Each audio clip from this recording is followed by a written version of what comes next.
Hey guys, welcome back. A quick reaction to the Springbok team to face Ireland. This is the biggest week of the World Cup for the Springboks at the moment.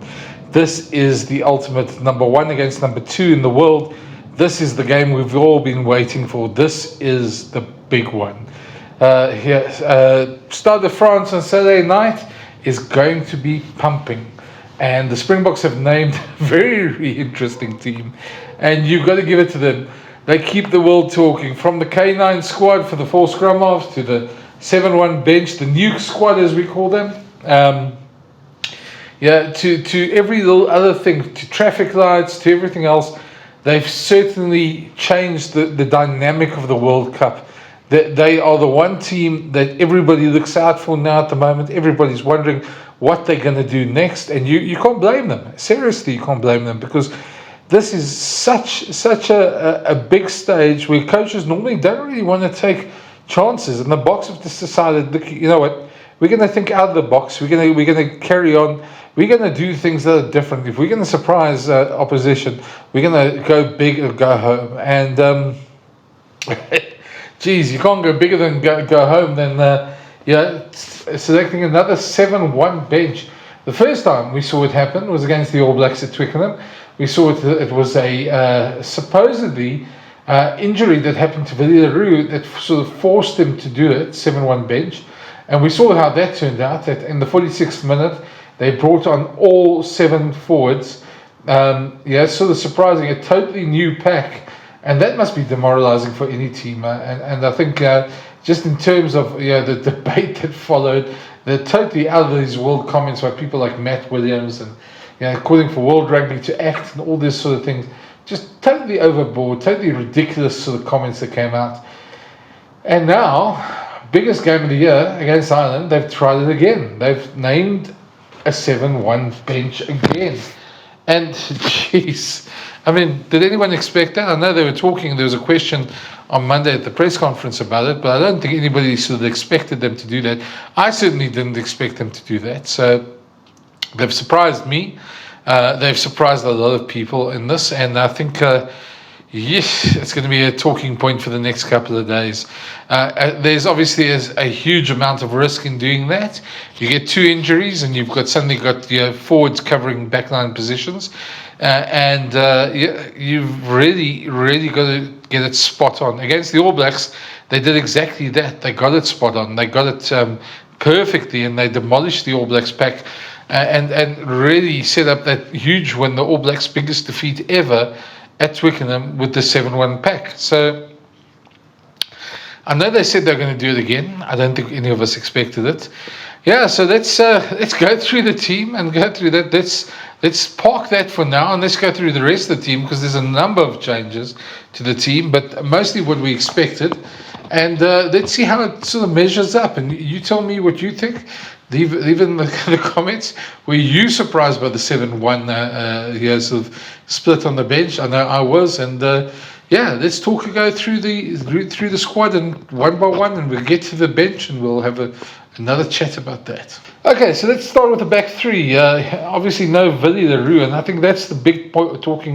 The big sort of surprise for me is not so much the fact the 7-1. That was a huge surprise to begin with. But no Villiers Leroux, no Dwayne Vermeulen in the squad.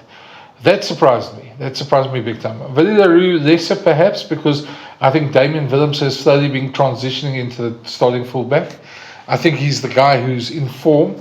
I think he's shown in his last couple of games that he's certainly a guy who can beat guys one-on-one, and certainly adds a lot to the back line. So I wasn't that surprised at that, although I thought we would see Villiers on the bench. But when you go with the 7-1, you leave yourself so limited options in terms of that. So but Dwayne Vermeulen was the one that I think really surprised me, and the only reason I can think that happened is that Marco van Staden's on the bench, and that tells me they're a bit worried about the hooker situation. They'll never admit it, but the fact that Marco has suddenly become the third sort of hooker in the squad, sort of leaves them with a situation where they could. In the past, let's first say this. In the past, what teams would do if they have a second hooker and they get both hookers injured in a game, which hopefully never happens. But when it does happen, what they normally do is there's usually a prop usually the tight head who's the swinger prop. Trevor Nyakani has packed down in training at hooker, so he would be the obvious one. But now that seems they sort of gone with this thing where they've replaced Malcolm Marx with Andre Pollard. And they sort of back themselves into a corner with Marco van Staden. Now he has to be on that bench, I suppose, because if you do pick up 2 hooker injuries, you can go down to 14 men, because that's the way the laws are nowadays. If it's your fault, you go down to 14 men, and that leaves you with a bit of a quandary. And I think that was the biggest surprise for me, was no Dwayne Vermeulen. I still think Dwayne adds so much to that team, and I think that's a bit of a risk not going to the game without him, especially in that second half when he comes off the bench. What he brings as a jackler as well. I know Marco does the same, but yeah, I don't know. That's the one question mark in my book. But anyway, back to the back three. Damian Willemse, I suppose not that big a surprise. The guy in form, the guy who we all know is really doing well. The 2 wingers, Cheslin Colby, Kurt Arendse, almost picked themselves. I think Makazole Mapimpe's hat-trick on the weekend sort of put his hand up. Kanan Moody's been putting his hand up the whole time. But it's almost as if the Boks have settled on the 2 scrum cap wingers and their game-breaking abilities. And, well, there's very little you can really argue in that. Then we get to the centre combination, Jesse Kriel and Damien de Linde. No sort of surprise there. That's the way the Boks have been sort of carrying on for the last couple of months. Ever since the Kanye Arms injury, Jesse's been the guy in the saddle. Him and Damien combine exceptionally well on defence, and the midfield defence is great. I think the one concern there is because of the 7-1 bench, you got to look who's going to go in, and Damian Willemse is the obvious and really only option if there's an injury in the midfield to go into the midfield. So I suppose the one thing that in that scenario, they'd say, well, Cheslin and Kurtie have both played fullback. They both can play fullback, so they'll move in. One of them will move into the fullback position, and Damien would move into the centre. And there's a lot of variety and a lot of versatility in the squad in terms of that. So that helps them a lot as well. So I think it is a concern though, especially if outside centre Jesse gets injured. 13 is probably the most difficult position to defend on the field, and he's exceptionally good at the moment with that. So there is a little bit of a concern there. I think 9 and 10, Mani Lebok and Faf de Klerk, no real surprises there. You've got Kobus Reinach as the only back on the bench, so he's the guy who's covering 9 and 14. If something happens, Faf can also move into Flav. We actually saw how good he was against Romania. Fair enough, it was, don't want to say this, but I mean, it was really against the blind school, so to speak. No disrespect to Romania, but they weren't in that game in any shape or form. So it'd be easy for any player to come in and have a run there, because the confidence is so high, the scoreboard's on your side, everything's on your side. So no problems with Faf and Mani there. I think there is a bit of a dynamic with Mani now there. He might feel he has to prove himself a bit more with Andre suddenly back into the squad.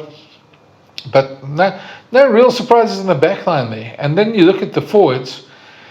Jasper Visser, who seems to be the 8th man of choice. As I say, Dwayne would surprise me that he's not in the squad. But that's definitely one of the talking points there.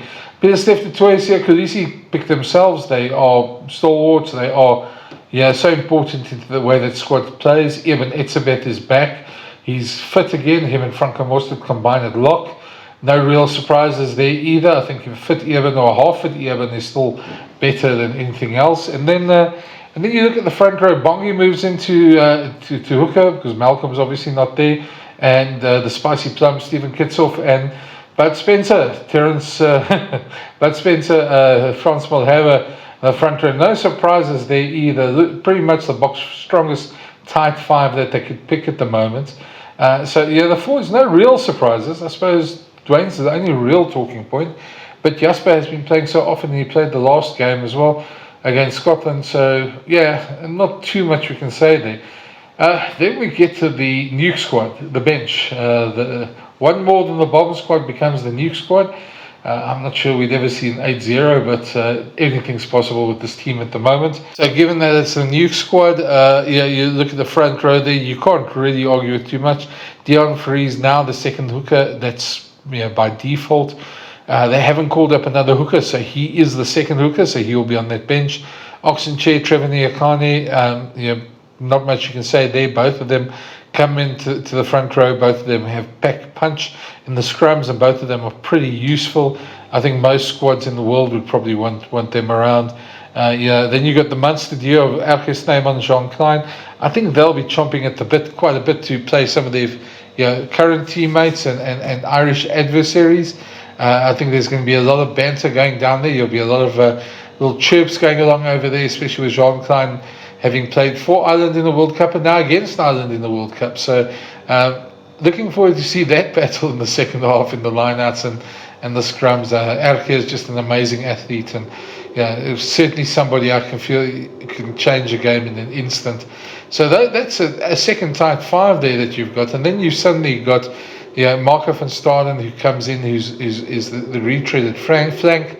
He's the second hooker. He's a guy who can steal on the ground. And the Boks tried with Dion Fourie, Marco van Staden, and Kwagga Smith at one stage against Romania. So they have three guys hunting the ball. And then you got Kwagga Smith, who's really, I know he's an 80-odd kilogram forward, but his sevens experience makes him a hybrid back, I suppose. He gets out into the wide channels, into the tram lines. His work rate is immense. He's a guy that can really, really get across the park a lot, and he's got a lot of speed in him. And he's just one of those guys who's just like the Energizer Bunny. He just never stops working, and I think that's why the Boks have decided to go with him. He can cover a backline position. I won't say he's the ideal backline cover, but he is what they have at the moment by deciding to go for this. And then Kobus Reinach, we saw with so much speed, hat-trick again against Romania, again, really fast, really quick off the mark, and they're looking, he's somebody who can cover wing as well, and nine, so they've got some cover there. A lot of versatility as again in the squad. A lot of guys are going to move around. You just hope that there won't be too many disruptions, and they would have trained these scenarios in training, which I'm sure they would have. A lot to look forward there, but I could easily see that pack coming out in the 45th, 46th minute again and swapping the entire pack. It is a gamble. You're playing the number one side in the world. Ireland would have probably worked it out. Ireland would probably have plans for that. They're very much a side that revels on quick ruck ball, on structure, and if you can disrupt that, and I think that's what the Boks will want to do. They want to disrupt them up front.